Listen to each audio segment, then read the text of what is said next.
అందరికీ నమస్కారం. ఇవాళ మనతో పాటు ప్రముఖ ఆధ్యాత్మికవేత్త, ఆస్ట్రాలజర్, దత్తాత్రేయ మరియు గణపతి ఉపాసకులు మురళీధర్ శర్మ గారు మనతో ఉన్నారు. గురుగారితో మాట్లాడదాం. గురుగారు నమస్కారం. మహాదేవ శ్రీమాత్రే నమః. గురుగారు, సుబ్రహ్మణ్య షష్ఠి ఏంటి పండగకున్న విశిష్టత? మరి ఆ రోజు పూజా విధానం ఎలా ఉండాలి? అలాగే ఆ రోజు సుబ్రహ్మణ్య స్వామి అనుగ్రహం పొందడానికి అన్ని విధాలా కలిసి రావడానికి ఒక అద్భుతమైన రెమెడీ ఏది ఉంటే తెలియజేయండి. మనకు 6వ తారీఖు నుండే షష్ఠి అనేటువంటిది ప్రారంభమైంది. సుమారుగా 7వ తారీఖు ఉదయం 9:30 వరకు మాత్రమే ఉన్నది మనకు ఇక్కడ. 6వ తారీఖు ఉదయం 10:48 నుండి ప్రారంభమైనటువంటి షష్ఠి శుక్రవారము. శనివారం ఉదయం 9:25, 9:30 వరకు మాత్రమే ఉంది. కనుక సూర్యోదయాన్ని మనము తీసుకున్నట్టయితే ప్రకారంగా ఈ యొక్క శనివారం రోజు స్కంద షష్ఠికి సంబంధించి ఎవరైతే భార్యాభర్తలలో అన్యోన్యత అనేటువంటిది లోపించి ఉన్నారో, ఎవరైతే వివాహం కాకుండా బాధపడుతున్నారో, కుజదోషానికి సంబంధించినటువంటి దోషాలు ఉన్నాయో, ల్యాండ్ రిలేటెడ్ ఇష్యూస్ ఉండేటువంటి వారు ఈరోజు దానిమ్మకాయ రసముతో స్వామివారికి అభిషేకం చేయాలి. మరి మరొక విషయం ఏమిటి అంటే, ఇక్కడ దానిమ్మకాయ అంటేనే ఎంతో విశేషం. మరి ఈ యొక్క దానిమ్మకాయతో ఎవరైతే స్వామివారికి అభిషేకం చేస్తారో, ఎవరైతే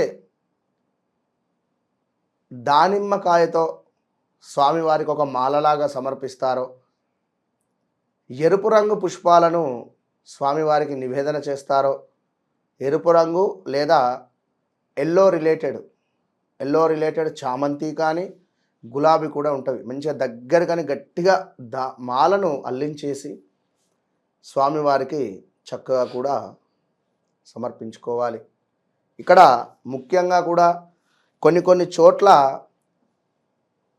వల్లీ దేవసేన సమేత సుబ్రహ్మణ్యేశ్వర స్వామి కళ్యాణాలు కూడా నిర్వహించేటువంటి పరిస్థితి కూడా ఉంటుంది.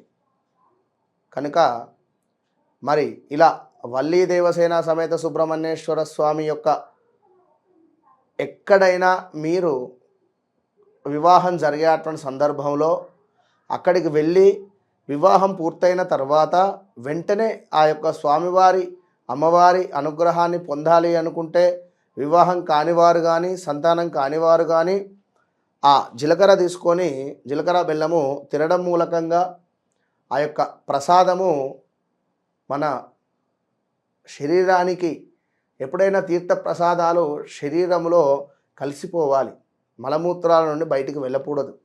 కనుక కొంత జీలకర్ర బెల్లాన్ని తీసుకొని తినడం మూలకంగా స్వామివారి యొక్క అనుగ్రహం పొందుతాము. దీనివల్ల ఈ యొక్క స్కంద షష్ఠి రోజు మంచి ఫలితం అనేటువంటిది ఉంటుంది. ల్యాండ్ రిలేటెడ్ కుజునికి అధిపతే మన సుబ్రహ్మణ్యేశ్వర స్వామి. కనుక ఎవరైతే ఎక్కువగా కూడా వాదిస్తూ ఉంటారో, ఈగో ఫీలింగ్తో ఉంటారో, ఎవరి జాతకంలో సప్తమాత్ కానీ, ద్వితీయ భావంలో కానీ, లగ్నాత్ కానీ, తృతీయ భావంలో కానీ, అదేవిధంగా పంచమ భావంలో కానీ,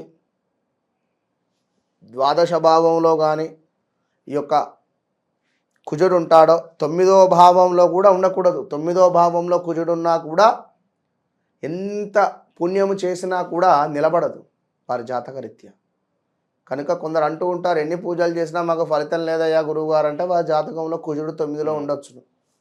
కనుక అలాంటి ఫలితాలు ఉంటాయి. మరి అలాంటి వారు కూడా ఈ స్కంద షష్ఠి రోజు వెళ్ళి స్వామిని దర్శనం చేసుకోవాలి.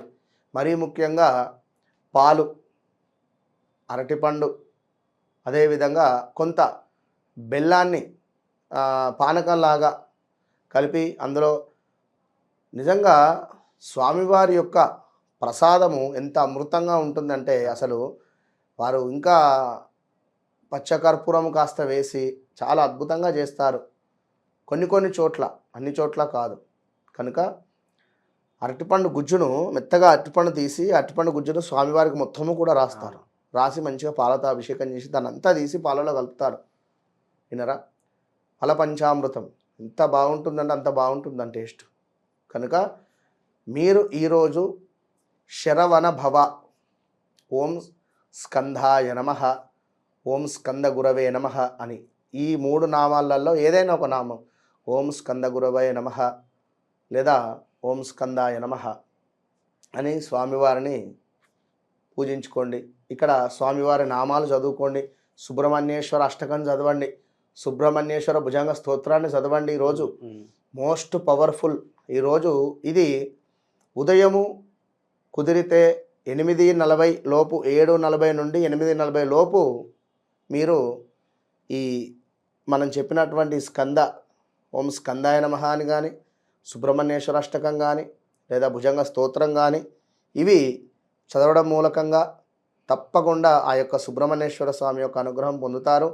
ఈరోజు ఎరుపు రంగు వస్త్రాలను ధరించండి. చక్కగా కుంకుమను ధరించండి. తప్పకుండా ఈరోజు కుదిరితే ఎక్కడైనా కూడా ఒక చెట్టును నాటే ప్రయత్నం చేయండి. లేదా ఒక చెట్టును దానంగా ఇవ్వండి. తులసి మొక్కను కానీ లేదా గ్రీన్ రిలేటెడ్ లేదా చెట్టును మీరు ఈ మన పూల కుండీలు ఉంటాయి కదా, అవైనా కూడా కొనుక్కొని ఇంటికి తీసుకోండి. ఈరోజు తీసుకువచ్చి సౌత్ డైరెక్షన్స్లో పెట్టొద్దు. ఇంట్లో పూల కుండీలు సౌత్ డైరెక్షన్స్లో పెట్టకుండా తూర్పు ముఖంగా ఉంచడం వల్ల మంచి ఫలితం అనేటువంటిది ఉంటుంది. ఈ విధంగా చేసుకోండి, మంచి ఫలితం ఉంటుంది. సుబ్రహ్మణ్య షష్ఠి గురించి ఎన్నో విశేషాలు తెలియజేశారు గురుగారు. ధన్యవాదాలు. మహాదేవ.